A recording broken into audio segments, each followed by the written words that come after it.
Hello दोस्तों, नमस्कार। स्वागत है आप सभी का विजडम पॉइंट पर। दोस्तों, आज हम देखेंगे LT grade pre exam 2025 Hindi विषय की आंसर की को, जो कि आयोग के द्वारा जारी की गई है। दोस्तों, मैं आपको बता दूं कि एलटी ग्रेड जिसमें कि 120 क्वेश्चन पूछे जाते हैं, जिसमें 30 क्वेश्चन जीके के होते हैं, जीएस के होते हैं, और बाकी 90 क्वेश्चन जो होते हैं वो हिंदी विषय से या आप जिस विषय से हैं उस विषय के होते हैं। दोस्तों, आप सभी से निवेदन है कि अगर अभी तक आपने मेरे चैनल को सब्सक्राइब नहीं किया है तो प्लीज़ मेरे चैनल को सब्सक्राइब कर लें, और अगर मेरे वीडियोज़ आपको पसंद आते हैं तो उन्हें लाइक और शेयर भी ज़रूर करें। दोस्तों, मैं आप सभी से बताना चाहती हूँ कि आने वाले अगले जो 6 महीने हैं वो आपके करियर की दृष्टि से बहुत ही महत्वपूर्ण हो सकते हैं, और टीजीटी पीजीटी की एक बड़ी वैकेंसी आपके लिए आने जा रही है। तो आप सभी अभी से तैयारी में लग जाएं, क्योंकि आने वाला जो साल है 2027 वो चुनावी साल है, और सरकार टीजीटी पीजीटी की जो आने वाली भर्ती है उसको बहुत ही जल्द पूरा करने की तैयारी में है। तो एक बार फिर से मैं आप सभी से कहना चाहूँगी कि आप सभी इस सुनहरे अवसर को मत चूकिए और अभी से अपनी तैयारी में लग जाएं, अपनी एक जगह पक्की करिए। दोस्तों, तैयारी के क्रम में आपको सबसे पहले वर्तमान में जो परीक्षा पैटर्न है उसको समझना होगा। तो इसका जो सबसे सही तरीका है वो ये है कि आप पिछले जो 6 महीने हैं उसमें जितने भी पेपर हुए हैं, विषय से संबंधित आपके जितने भी पेपर हुए हैं, उन सभी को सॉल्व करते हुए अपनी तैयारी को आगे बढ़ाइए। यकीन मानिए दोस्तों, PYQs जो हैं उनको सॉल्व करके आपको काफ़ी फ़ायदा मिलेगा और आपको अपनी तैयारी को सही दिशा देने में काफ़ी मदद मिलेगी। तो आज मैं आप सभी के समक्ष दिसंबर 2025 में जो एलटी ग्रेड प्री का पेपर हुआ था उसको लेकर उपस्थित हूँ। चलिए सॉल्व करते हैं एलटी ग्रेड का पेपर, जिसमें पहला प्रश्न आया था, अधोमुख शब्द में प्रयुक्त उपसर्ग का चयन करिए। आपको बताना है कि अधोमुख एक शब्द है जिसमें कौन सा उपसर्ग प्रयोग में आया है। आपके सामने ऑप्शन है अध, अधः, अधो या उपर्युक्त में से कोई नहीं। तो इस प्रश्न का सही उत्तर है अधोमुख में अधः उपसर्ग जो है लगा हुआ है। ऑप्शन बी इस प्रश्न का राइट आंसर है। आयोग ने इसका विकल्प बी सही माना है। अगला प्रश्न है, निम्नलिखित में से उदय प्रकाश का कहानी संग्रह नहीं है। इनमें से कौन सा कहानी संग्रह उदय प्रकाश जी का नहीं है? मोहनदास, पीली छतरी वाली लड़की और अंत में प्रार्थना या कोसी का घटवार। तो ऑप्शन डी इस प्रश्न का राइट आंसर है। कोसी का घटवार उदय प्रकाश जी की कहानी नहीं है, ये कहानी है शेखर जोशी जी की। अगला प्रश्न लेते हैं, अतिथि देवो भवा कहानी संग्रह के लेखक कौन है? अतिथि देवो भवा कहानी संग्रह के लेखक का नाम आपको बताना है। ऑप्शन है चित्रा मुद्गल, मधु कांकर या रमेश उपाध्याय या अब्दुल बिस्मिल्लाह। तो इस प्रश्न का सही उत्तर हो जाएगा अतिथि देवो भवा कहानी संग्रह के लेखक हैं अब्दुल बिस्मिल्लाह। अगला प्रश्न है, सोरठा को किस छंद का उल्टा कहा जाता है? आपको बताना है सोरठा को किस छंद का उल्टा कहा जाता है। दोस्तों, ये कई बार परीक्षा में पूछा गया प्रश्न है। ऑप्शन है चौपाई, छप्पे, सवैया या दोहा। तो इस प्रश्न का सही उत्तर हो जाएगा ऑप्शन डी, दोहा। दोहा का उल्टा सोरठा है। आप जानते हैं कि ये अर्ध सम्मात्रिक छंद हैं, और दोहा में पहले जो इसके सम छंद होते हैं, जो पहले और तीसरे चरण में इसके 13 मात्राएं होती हैं और दूसरे और चौथे में 11 मात्राएं होती हैं, और इसका उल्टा और सोरठा के साथ में है। सोरठा के पहले और तीसरे चरण में 11 मात्राएं होती हैं और दूसरे और चौथे चरण में 13 मात्राएं होती हैं। इसीलिए सोरठा छंद का उल्टा छंद दोहा को कहा जाता है। अगला प्रश्न है, निम्नलिखित में से कौन सा युग्म वाक्यांश के लिए एक शब्द से सुमेलित नहीं है? इनमें कौन सा युग्म है जो सुमेलित नहीं है? ऑप्शन है प्रत्युत्पन्नमति, जो सही समय पर तुरंत किसी बात या युक्त को सोच ना पाए। पार्थिव मतलब मिट्टी का बना हुआ। बहुश्रुत, जिसने अनेक विषयों का ज्ञान सुन रखा हो। या निर्निमेष, बिना पलक झपकाए। तो यहाँ पे जो ऑप्शन ए है प्रत्युत्पन्नमति, इसका अर्थ होता है कि जो सही समय पर तुरंत किसी बात या युक्त को सोच पाए। यहाँ पे लिखा हुआ है कि नहीं सोच पाए, तो ये गलत है। बाकी सारे ऑप्शन जो हैं, विकल्प हैं जो, वो सुमेलित हैं। अगला प्रश्न है, प्रबंध हम्मीर रासो, जो वीर गाथा कालीन ग्रंथ है, आदिकालीन ग्रंथ है, उसके रचयिता का नाम पूछा गया है। हम्मीर रासो के रचयिता कौन है? ऑप्शन है गुमान कवि, द्विज देव, सूदन या जोधराज। तो इस प्रश्न का सही उत्तर है हम्मीर रासो के रचयिता हैं जोधराज। अगला प्रश्न है, जो अत्यंत कष्ट से निवारित किया जा सके वाक्यांश के लिए एक सार्थक शब्द क्या है? क्या पूछा गया है? जो अत्यंत कष्ट से निवारित किया जा सके वाक्यांश के लिए सार्थक शब्द क्या है? ऑप्शन है सुगम, सुलभ, सहज या दुर्निवार। तो इस प्रश्न का सही उत्तर है ऑप्शन सी, दुर्निवार। अगला प्रश्न है, निम्नलिखित में से मैथिली शरण गुप्त की रचना नहीं है। इनमें से कौन सी रचना मैथिली शरण गुप्त की नहीं है, आपको बताना है। ऑप्शन है भारत भारती, साकेत, जय भारत या पथिक। तो इसमें जो रचना मैथिली शरण गुप्त की नहीं है वो है पथिक। पथिक रचना है राम नरेश त्रिपाठी जी की। अगला प्रश्न है, निम्नलिखित में से कौन सा युग्म शब्द और प्रत्यय की दृष्टि से सुमेलित नहीं है? आपको बताना है इनमें से कौन सा युग्म है जो प्रत्यय की दृष्टि से सुमेलित नहीं है। आप जानते हैं कि प्रत्यय जो है किसी शब्द के वे अंश होते हैं जो किसी शब्द के बाद में लगते हैं और उस शब्द के अर्थ में परिवर्तन लाते हैं। तो यहाँ पे पर्वतीय है, पर्वतीय के साथ में अनीय प्रत्यय लगा हुआ है। अर्पणीय है, जहाँ पे अनीय प्रत्यय लगा हुआ है। उल्लेखनीय है, अंकनीय है। तो अनीय प्रत्यय जिनमें लगे हैं सब सही है, लेकिन ऑप्शन ए जो है पर्वतीय लिखा है वहाँ पे अनीय प्रत्यय नहीं है, यानी कि ये वाला विकल्प सुमेलित नहीं है, शेष विकल्प सुमेलित है। अगला जो प्रश्न है वो पूछा गया है, ज्ञानबोध नामक कृति के रचयिता कौन है? ज्ञानबोध नामक कृति के रचयिता कौन है, आपको बताना है। ऑप्शन है रैदास, सुंदरदास, धर्मदास या मलूकदास। तो इस प्रश्न का सही उत्तर है ज्ञानबोध नामक कृति के रचयिता हैं मलूकदास जी। अगला प्रश्न है, कवि कुल गुरु किस रचनाकार को कहा गया है? कवि कुल गुरु किस रचनाकार को कहा गया है, आपको बताना है। ऑप्शन है वाल्मीकि, महर्षि व्यास, कालिदास या माघ।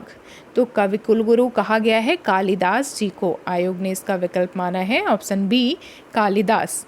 अगला प्रश्न है, तत्सम उपन्यास की रचनाकार कौन है? तत्सम एक उपन्यास है और इसकी रचनाकार का नाम आपको बताना है। ये कई बार परीक्षा में पूछा गया है। ऑप्शन है मालती जोशी, चंद्रकांता, मृदुला गर्ग या राजी सेठ।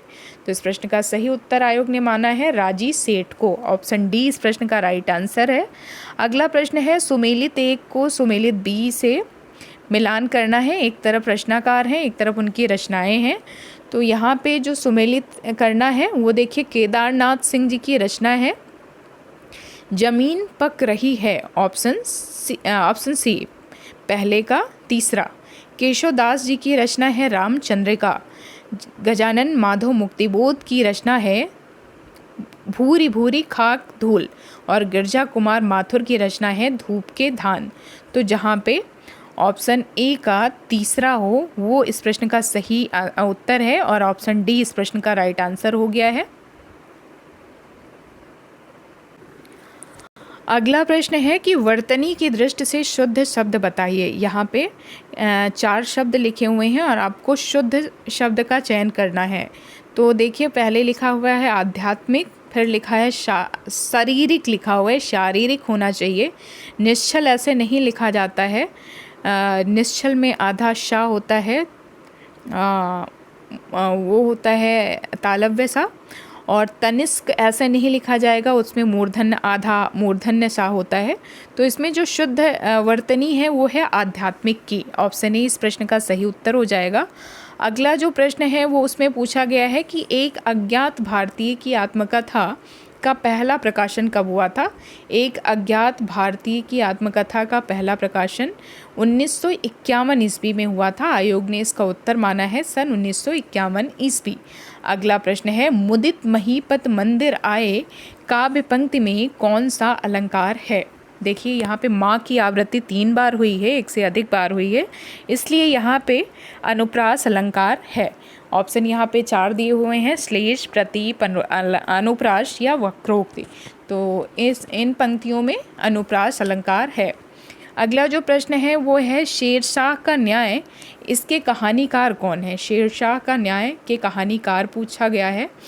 इसके कहानीकार में ऑप्शन में है जैनेन्द्र, सुदर्शन, इलाचंद्र जोशी या वृंदावन लाल वर्मा।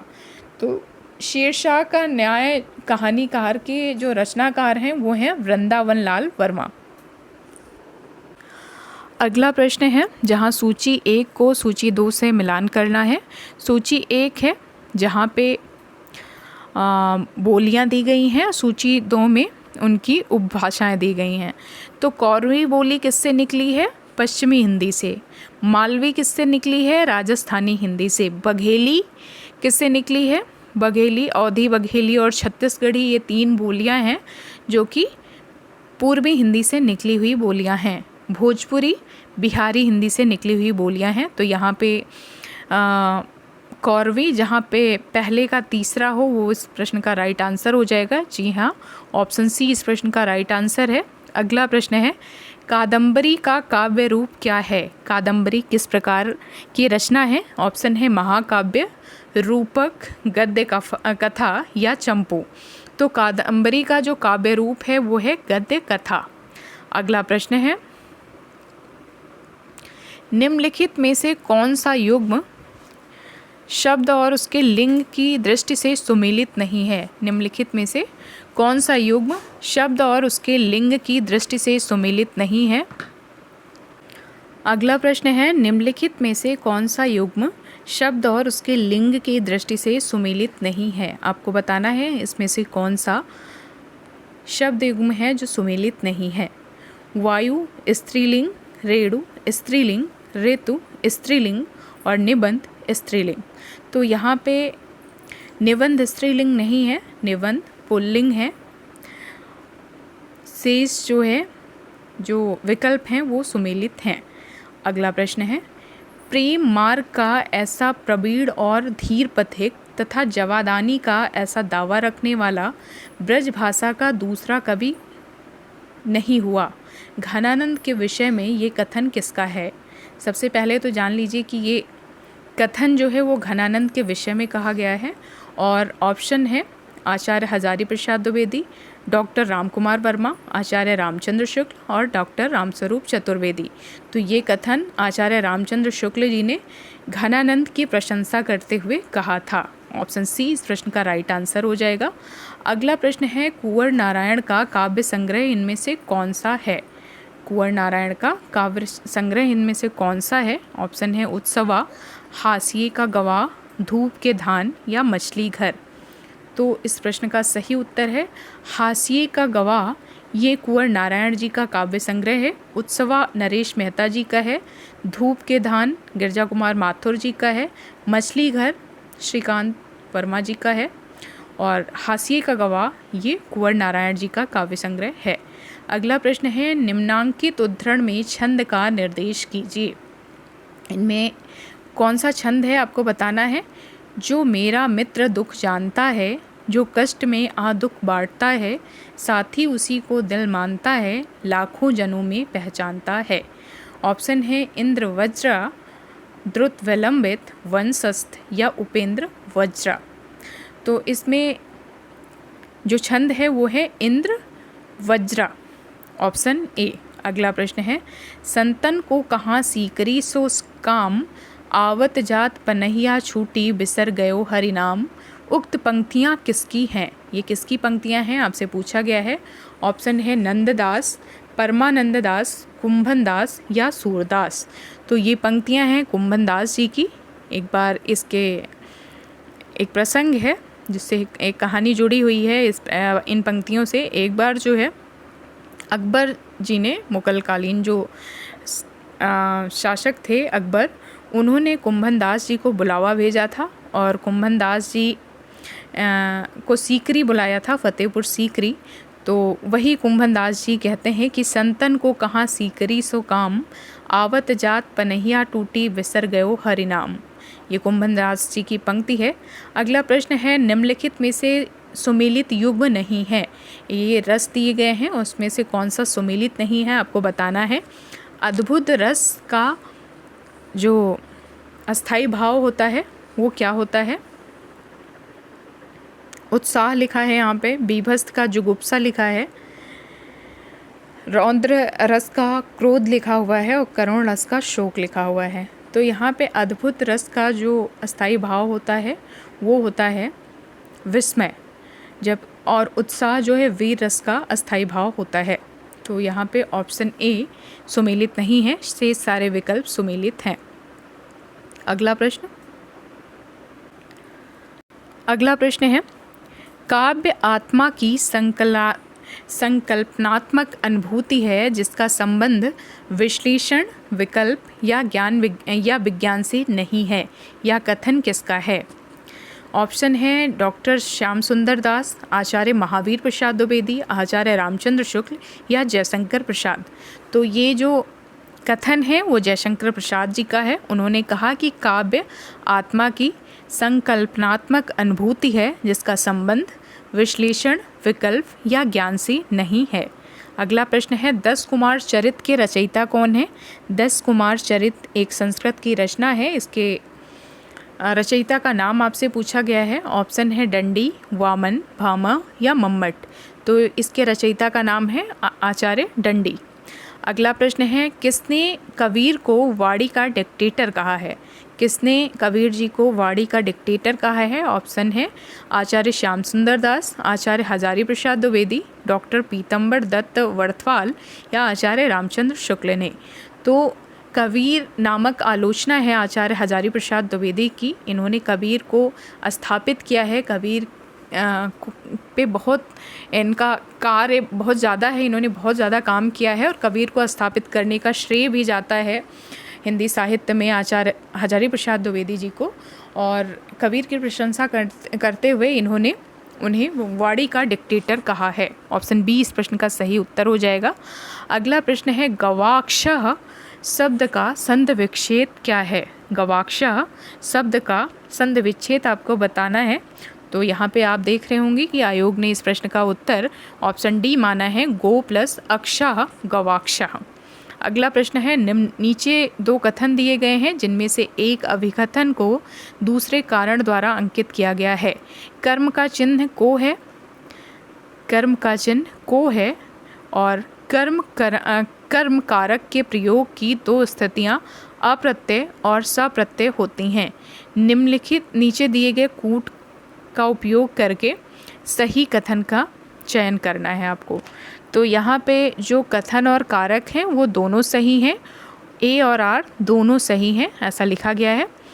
देखिए आप जानते होंगे हिंदी में जो कारक हैं वो 8 होते हैं और कर्ता का चिन्ह है कर्ता ने कर्म को। तो ऑप्शन ए अभिकथन ए भी सही है और आर जो कारण है वो भी सही है।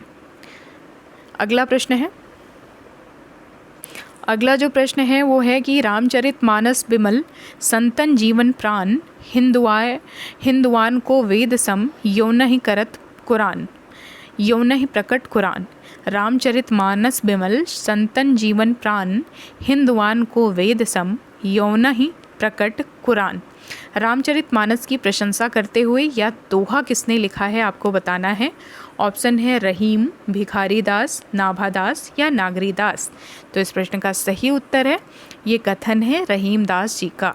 अगला प्रश्न है निम्नलिखित में से कौन सा युग्म शब्द उसके वचन की दृष्टि से सुमेलित नहीं है? आपको बताना है मुनि बहुवचन, ओट बहुवचन, दर्शन बहुवचन या आंसू बहुवचन। तो यहाँ पे जो मुनि है वो बहुवचन नहीं है, वो एक वचन है। शेष सारे जो शब्द हैं, शब्द युग्म हैं, वो बहुवचन हैं। अगला प्रश्न है, हिंदी की किस कहानी को नामवर सिंह ने नई कहानी धारा की पहली कहानी के रूप में स्थापित किया है? हिंदी की किस कहानी को नामवर सिंह ने नई कहानी धारा की पहली कहानी के रूप में स्थापित किया है? तो वो कहानी है परिंदे। ऑप्शन बी इस प्रश्न का राइट आंसर हो जाएगा। अगला प्रश्न है, मेरी आत्मकहानी शीर्षक से किन दो साहित्यकारों ने आत्मकथा लिखी है? आपको बताना है मेरी आत्मकहानी शीर्षक से किन दो साहित्यकारों ने आत्मकथा लिखी है। ऑप्शन ए है यशपाल जैन तथा बनारसी दास जैन। ऑप्शन बी है श्याम सुंदर दास या राहुल सांकृत्यायन। ऑप्शन सी है आचार्य चतुर्सेन शास्त्री और बाबू श्याम सुंदर दास। तो ऑप्शन सी इस प्रश्न का राइट आंसर है। आचार्य चतुर्सेन शास्त्री ने और बाबू श्याम सुंदर दास ने, इन दोनों साहित्यकारों ने मेरी आत्मकहानी शीर्षक से आत्मकथा लिखी है। अगला जो प्रश्न है वो है, मुक्तिबोध ने संवेदात्मक ज्ञान और ज्ञानात्मक संवेदन इस सूत्र वाक्य का प्रयोग किस काव्यधारा के संदर्भ में किया है? मुक्तिबोध ने संवेदनात्मक ज्ञान तथा ज्ञानात्मक संवेदन इस सूत्र वाक्य का प्रयोग किस काव्यधारा के संदर्भ में किया है? ऑप्शन है नई कविता, प्रयोगवाद, छायावाद या प्रगतिवाद। तो इस प्रश्न का सही उत्तर हो जाएगा ऑप्शन ए नई कविता। अगला प्रश्न है, निम्नलिखित में से कौन सा युग्म शब्द उसके विलोम की दृष्टि से सुमेलित नहीं है? इनमें से कौन सा शब्द युग्म ऐसा है जो उसके विलोम की दृष्टि से सुमेलित नहीं है?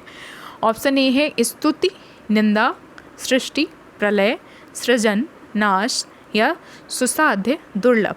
तो यहाँ पे सुसाध्य और दुर्लभ एक दूसरे के विलोम नहीं है। अगला प्रश्न है, बरवे रामायण की रचना तुलसीदास ने किसके आग्रह पर की थी? बरवे रामायण की रचना तुलसीदास ने किसके आग्रह पर की थी? आपको बताना है। ऑप्शन है केशवदास, रहीमदास, मीरा या सूरदास। तो इस प्रश्न का सही उत्तर हो जाएगा बरवे रामायण की रचना तुलसीदास ने रहीम जी के आग्रह पर की थी। अगला प्रश्न है, कर्ता के ने चिन्ह का प्रयोग किस काल में नहीं होता है? आपको बताना है कर्ता के ने चिन्ह का प्रयोग किस काल में नहीं होता है। तो इस प्रश्न का जो राइट आंसर है आयोग ने माना है वो है अपूर्ण भूत। अगला प्रश्न है, अधोलिखित में से किस वाक्य का संस्कृत अनुवाद गलत है? आपको कौन सा अनुवाद गलत लगता है आपको बताना है। दशरथ अयोध्या के राजा थे, दशरथा अयोध्याया राजा आसीत। वृक्ष से फल गिरा, वृक्षात फलम अपतत। गांव के चारों ओर बाग है, ग्रामम परितः उद्यानम संति। और निर्धन की सहायता करो, निर्धनस्य सहायता कुरुम। तो यहाँ पे जो अनुवाद गलत है वो है ऑप्शन सी। अगला प्रश्न है, कुल्ली भाट किस चर्चित लेखक की जीवनी है? कुल्ली भाट किस चर्चित लेखक की जीवनी है? ऑप्शन है सूर्यकांत त्रिपाठी निराला की। अगला प्रश्न है, किस रीतकालीन कवि ने सतसई की रचना नहीं की है? यहाँ पे 4 ऑप्शन है तो आप ध्यान दीजिए, इसलिए मैं ऑप्शन पढ़ रही हूँ। यहाँ पे 3 कवि ऐसे हैं जिन्होंने सतसई की रचना की है, जिसमें रसनिधि हैं, मतिराम हैं और भूपति हैं।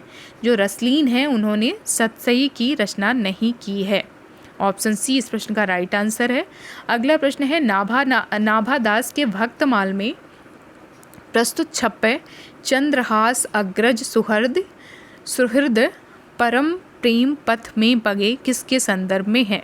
तो नाभादास का जो भक्तमाल है उसमें प्रस्तुत छप्पय चंद्रहास अग्रज सुहृद परम प्रेम पथ में पगे, ये नंददास के संदर्भ में है।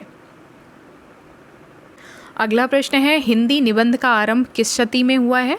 तो हिंदी निबंध का आरंभ 19वीं सदी में हुआ है। इस प्रश्न का राइट आंसर है 19वीं सदी।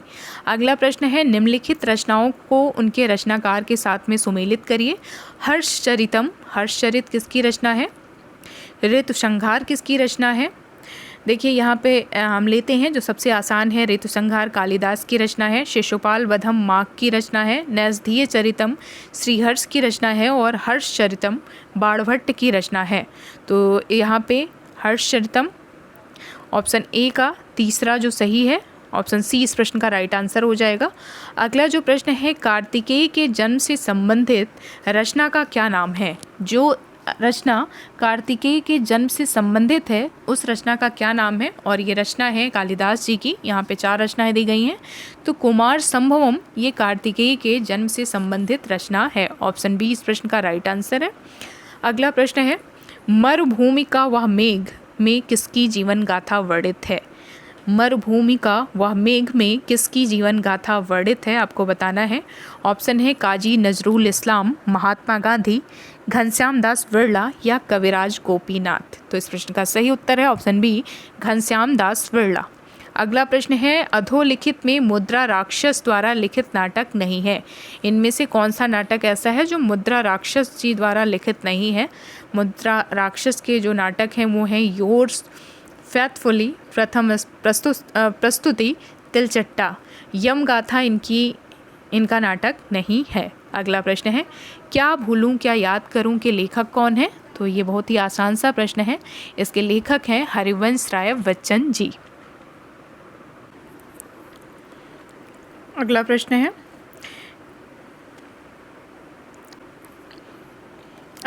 है, निम्नलिखित में से कौन सा युग्म वाक्य और कारक चिन्ह की दृष्टि से सुमेलित नहीं है? इनमें से कौन सा युग्म है जो वाक्य और कारक चिन्ह प्रयोग की दृष्टि से सुमेलित नहीं है? तो इस प्रश्न का राइट आंसर है ऑप्शन बी, उसने लड़के को मिठाइयाँ दी। शेष जो विकल्प हैं वो सुमेलित हैं। अगला प्रश्न है, यदि गद्य कवियों या लेखकों की कवियों या लेखकों की कसौटी है तो निबंध गद्य की कसौटी है। उपर्युक्त कथन किस निबंधकार का है? ऑप्शन है रामचंद्र शुक्ल, भारतेंदु हरिश्चंद्र, प्रताप नारायण मिश्र या बालकृष्ण भट्ट। तो ये जो कथन है ये बहुत ही महत्वपूर्ण कथन है, कई बार परीक्षाओं में पूछा भी जाता है। ये कथन है रामचंद्र शुक्ल जी का। अगला प्रश्न है, मुहावरे और उनकी अर्थ की दृष्टि से निम्नलिखित में से कौन सा सुमेलित नहीं है? ईद का चांद होना, बहुत दिनों बाद दिखाई देना, आओ देखा ना ताओ, बिना कारण, ईंट से ईंट बचाना, असंभव कार्य करना या आड़े हाथों लेना, बातों से लज्जित करना। तो यहाँ पे ऑप्शन सी सुमेलित नहीं है, ईंट से ईंट बचाना।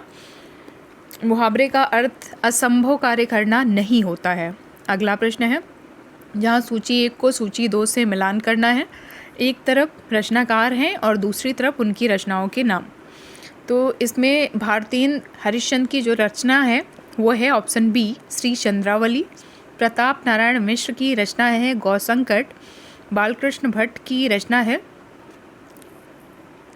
भारत सौभाग्य। बद्रीनारायण चौधरी जी की रचना है। बालकृष्ण भट्ट की चंद्र सेन है। तो ऑप्शन ए का दूसरा, ऑप्शन डी इस प्रश्न का सही उत्तर हो जाएगा। अगला प्रश्न है, ए लड़की कहानी की लेखिका कौन है? ए लड़की कहानी की लेखिका का नाम है कृष्णा सोबती। अगला प्रश्न है, रोला छंद कैसा है, किस प्रकार का छंद है? तो रोला छंद सममात्रिक छंद है। और दोहा कैसा छंद है? वो अर्ध सममात्रिक छंद है। अगला प्रश्न है, जहाँ सूची 1 को सूची 2 से मिलाना है। एक तरफ रचनाकार हैं, एक तरफ उनकी रचनाएं हैं। तो इसमें जो अमृत राय की रचना है वो कौन सी है? हम लोग। धर्मवीर भारती की रचना कौन सी है? अंधा युग।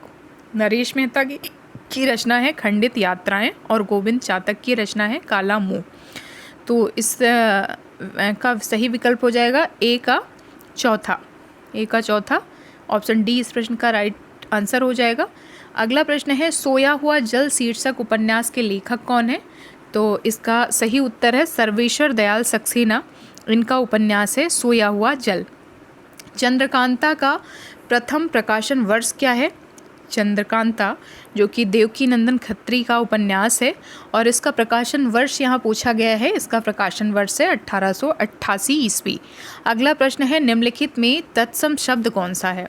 4 ऑप्शन है, आम, काम, नाम या नीम। तो यहाँ पे जो तत्सम शब्द है वो नाम को माना गया है। ऑप्शन बी इस प्रश्न का सही उत्तर माना गया है। अगला प्रश्न है, नई समीक्षा के प्रतिमान किसकी कृति है? नई समीक्षा के प्रतिमान ये किसकी कृति है? ये निर्मला जैन की कृति है। ऑप्शन डी इस प्रश्न का सही उत्तर है, निर्मला जैन। अगला प्रश्न है, रीतिकाल के प्रसिद्ध कवि घनानंद से संबंधित गलत तथ्य को चिन्हित करिए। आइए विकल्प पढ़ते हैं। जो गलत तथ्य है घनानंद से संबंधित वो आपको चिन्हित करना है। घनानंद दिल्ली के बादशाह मुगल शाह रंगीले के मीर मुंशी थे, सही है। घनानंद निम्बार्क संप्रदाय में दीक्षित थे, सही है। घनानंद ने लक्षण ग्रंथों के आधार पर अपने काव्य का संपूर्ण ताना बाना बुना था, एकदम गलत है। और रामचंद्र शुक्ल ने घनानंद को प्रेम की पीर का कवि कहा है, एकदम सही। तो इस प्रश्न का सही उत्तर है, जो सुमेलित नहीं है, जो कथन गलत है घनानंद के बारे में, वो है ऑप्शन सी।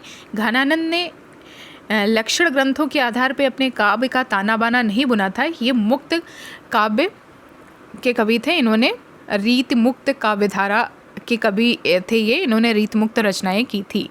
अगला प्रश्न है, निम्नलिखित में से कौन सा युग्म वाक्यांश के लिए एक शब्द के लिए सुमेलित नहीं है।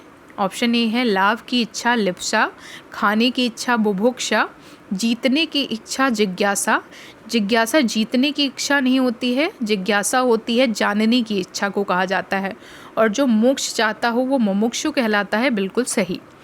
ऑप्शन सी इस प्रश्न का जो गलत आंसर है, ऑप्शन सी मतलब सही उत्तर है, और ऑप्शन सी सुमेलित नहीं है।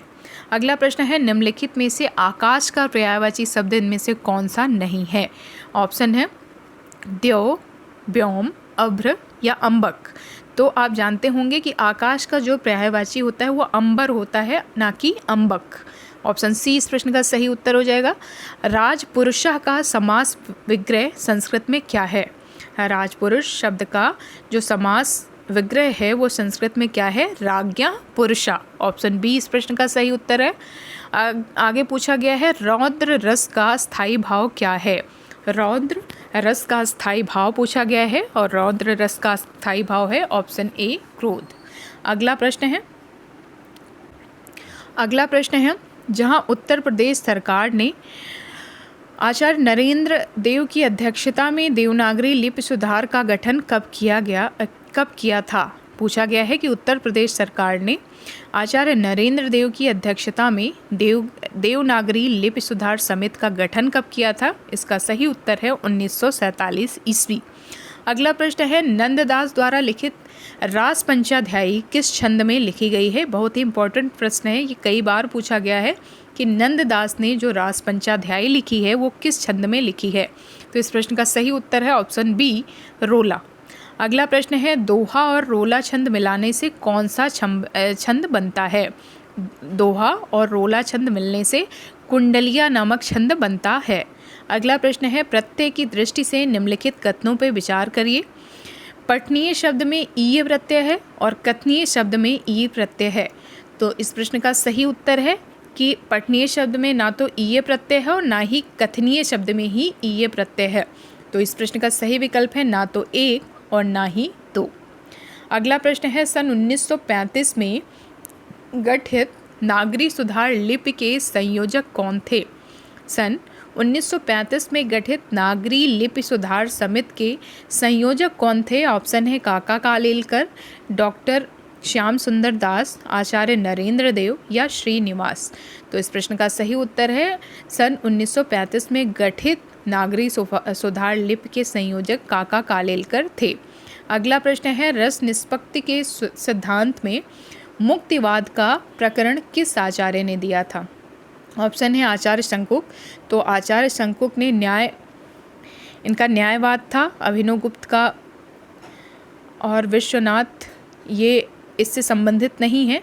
भट्ट नायक का जो सिद्धांत था रस निष्पत्ति का सिद्धांत, ये मुक्तिवाद या भुक्तिवाद पर आधारित था।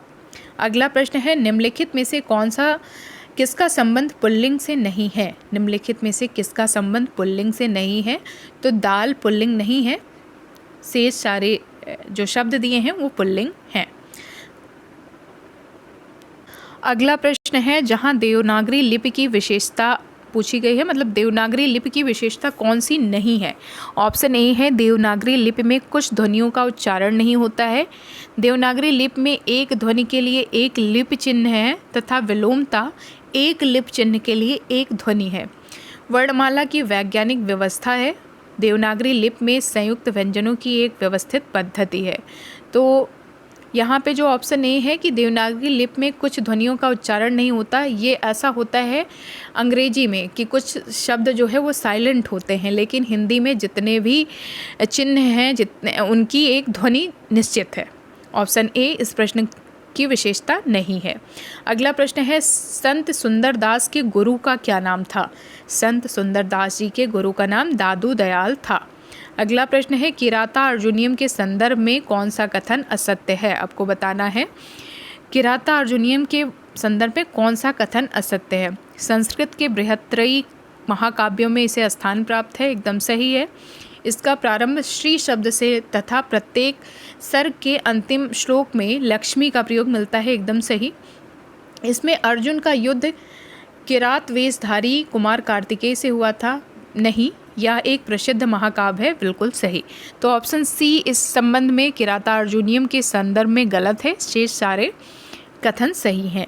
अगला प्रश्न है हिंदी में गमला किस भाषा से आगत शब्द है। गमला आगत शब्द है और ये किस भाषा से आया हुआ है। विदेशज शब्दों में इसका नाम आता है, गमला विदेशज है। और किस विदेशी भाषा से ये शब्द हिंदी में आया हुआ है, तो वो है पुर्तगाली। अगला प्रश्न है देवनागरी लिपि में लिखी जाने वाली भाषा अन्य कौन सी है। तो देवनागरी लिपि में मराठी भाषा लिखी जाती है। पंजाबी की लिपि जो है गुरमुखी है। गुजराती, मणिपुरी, इनका मुझे सही से याद नहीं आ रहा है, लेकिन जो मराठी भाषा है वो देवनागरी लिपि में लिखी जाने वाली भाषा है। अगला प्रश्न है बीभत्स रस का अस्थायी भाव क्या है।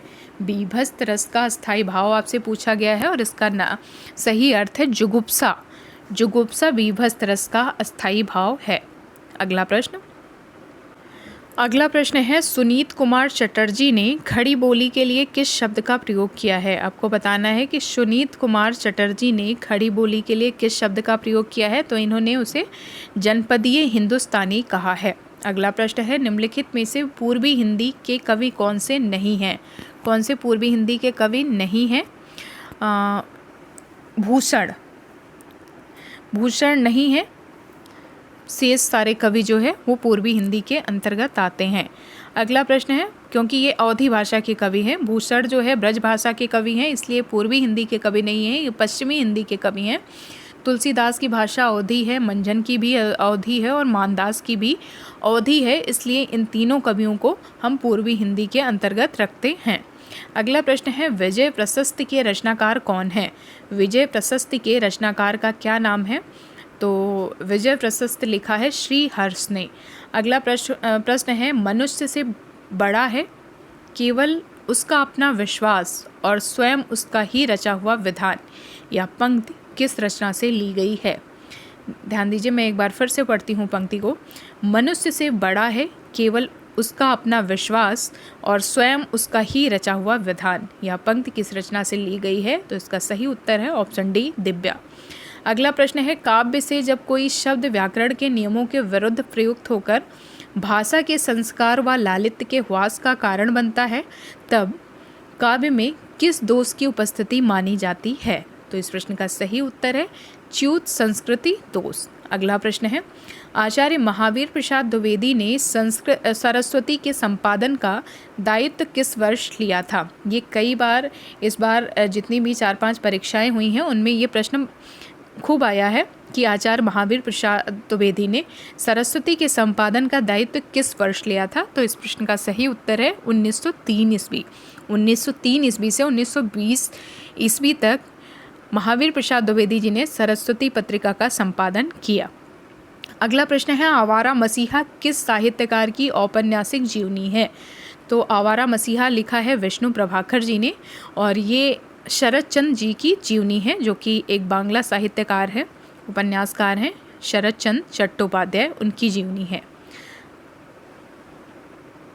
अगला प्रश्न है कौरवी कहा जाता है। कौरवी किसको कहा जाता है। तो कौरवी खड़ी बोली हिंदी को कहा जाता है, कौरवी भाषा खड़ी बोली हिंदी को कहा जाता है और इसको कौरवी नाम किसने दिया था? राहुल सांकृत्यायन जी ने।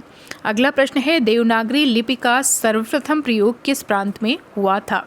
देवनागरी लिपि का सर्वप्रथम प्रयोग किस प्रांत में हुआ था? तो इस प्रश्न का सही उत्तर है गुजरात प्रांत में। गुजरात प्रांत का एक स्थान था देवनगर और वहाँ पे इस देवनागरी लिपि का सर्वप्रथम प्रयोग हुआ था, इसीलिए उसका नाम देवनागरी लिपि पड़ा। अगला प्रश्न है देवनागरी लिपि का उद्भव किस लिपि से हुआ है? देवनागरी लिपि का उद्भव किस लिपि से हुआ है? इसका सही उत्तर है ब्राह्मी लिपि। अगला प्रश्न है पाव महावर दैन को नाइन बैठी आए, फिर जानी महावरी एड़ी मीड़त जाए। तो इस प्रश्न में कौन सा अलंकार है? इन पंक्तियों में कौन सा अलंकार है आपको बताना है। तो इस प्रश्न का सही उत्तर है ऑप्शन डी भ्रांतिमान अलंकार। अगला प्रश्न है कबीरा खड़ा बाजार में किसकी रचना है? कबीरा खड़ा बाजार में एक नाटक है और ये किसकी रचना है आपको बताना है। तो इस प्रश्न का सही उत्तर है कबीरा खड़ा बाजार में ये रचना है भीष्म साहनी की। अगला प्रश्न है बीती विभावरी जागरी, अंबर पनघट में डुबो रही तारा घट उषा नागरी। उपयुक्त पंक्तियों में कौन सा अलंकार है? तो इन पंक्तियों में अलंकार है रूपक अलंकार। अगला प्रश्न है निम्नलिखित में से कौन सा शब्द विदेशी भाषा का नहीं है? आपके सामने 4 ऑप्शन है गिलास, गिलट, चांद और चिमनी। तो इस प्रश्न का सही उत्तर है इसमें जो विदेशी भाषा का शब्द जो नहीं है वो है चांद।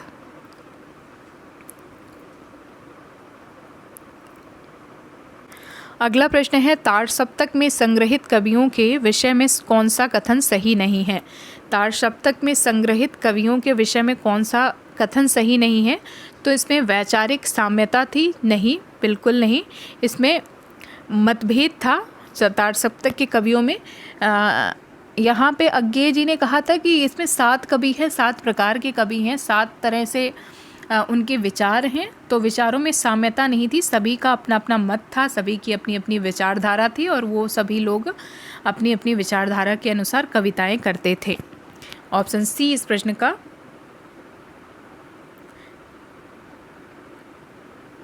सही उत्तर है। अगला प्रश्न है हा व्यंजन क्या है? हा किस प्रकार का व्यंजन है आपको बताना है। तो हा ऊष्म व्यंजन है। ऑप्शन सी इस प्रश्न का सही उत्तर है हा ऊष्म व्यंजन है। एक और द्रोणाचार्य के लेखक कौन है? ये एक नाटक है एक और द्रोणाचार्य और इसके नाटककार का नाम है शंकर शेष।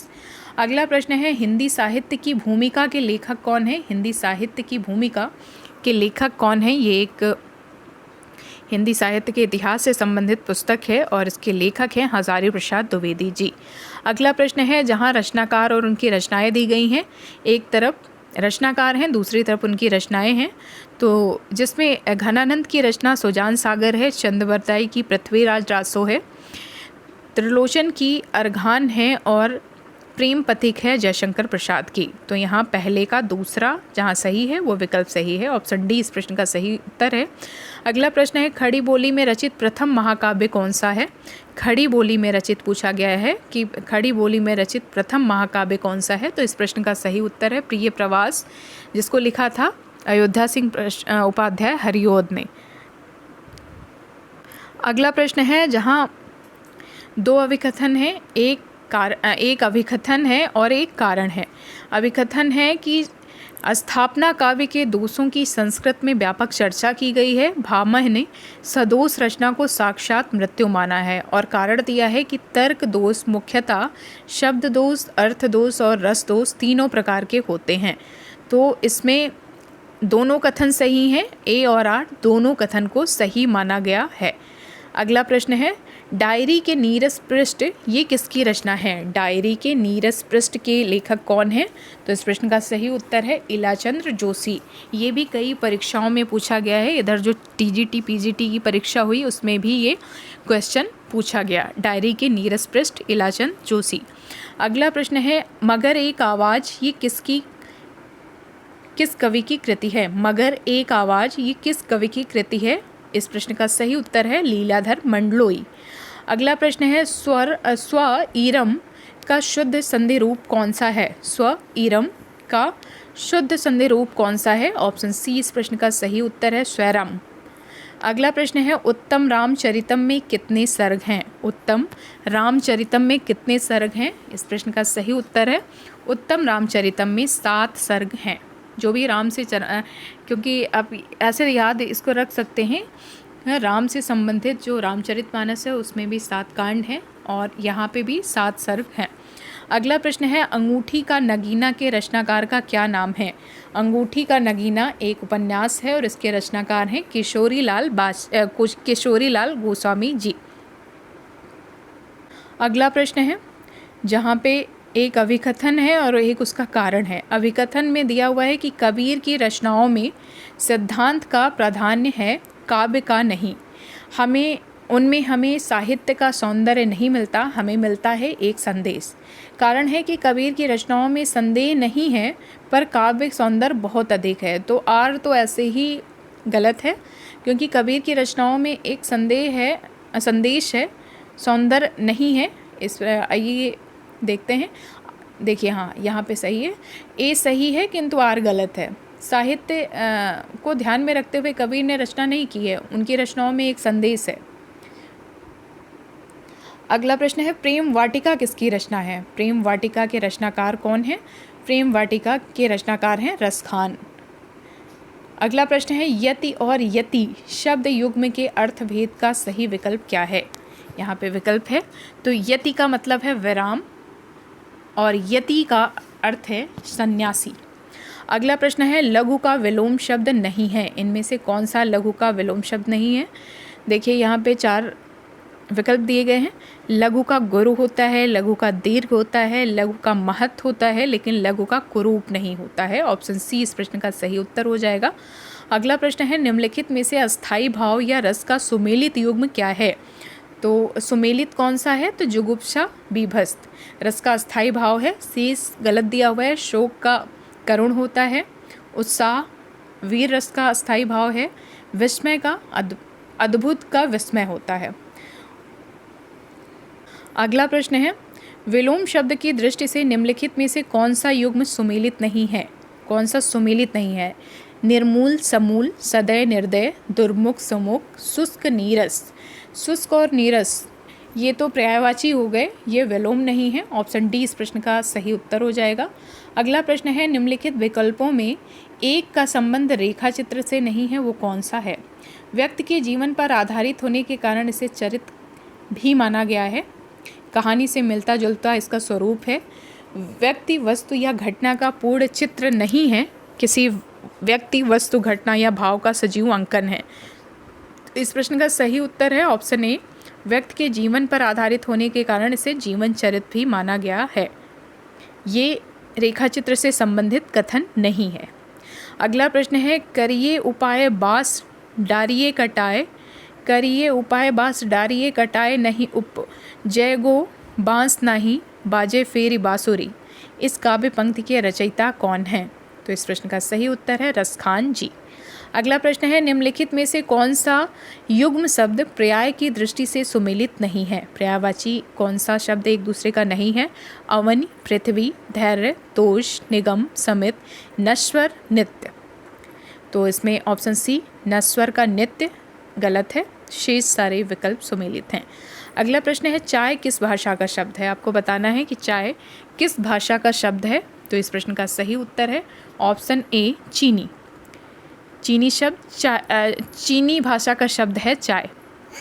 अगला प्रश्न है निम्नलिखित में से कौन सी भाषा संविधान की 8वीं अनुसूची में नहीं है?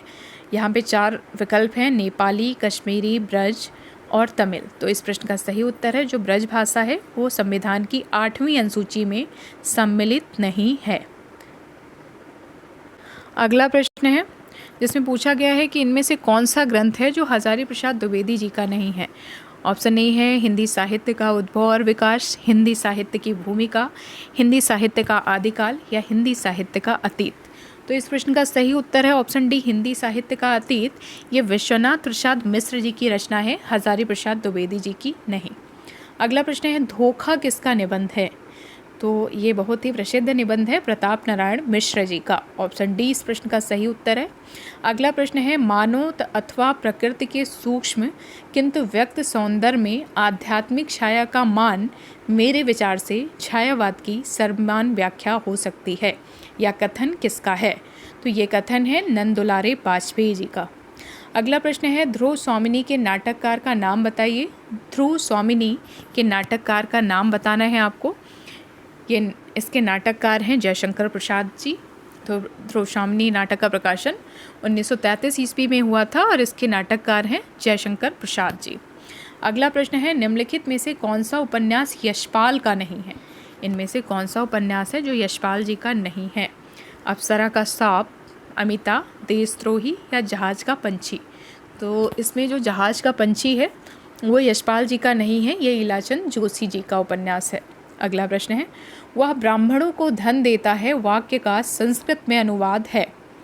कौन सा अनुवाद इसका सही है? तो इसका ऑप्शन ए सही है, सह ब्राह्मणेभ्यः धनम ददाति। वह ब्राह्मणों को धन देता है। ऑप्शन ए इस प्रश्न का राइट आंसर है। तो दोस्तों ये था LT ग्रेड हिंदी का प्री एग्ज़ाम का जो प्रश्न पत्र है उसको हम लोगों ने सॉल्व किया। उम्मीद करती हूँ कि आपको पसंद आया होगा। मिलते हैं अपने अगले वीडियो में, तब तक के लिए नमस्कार।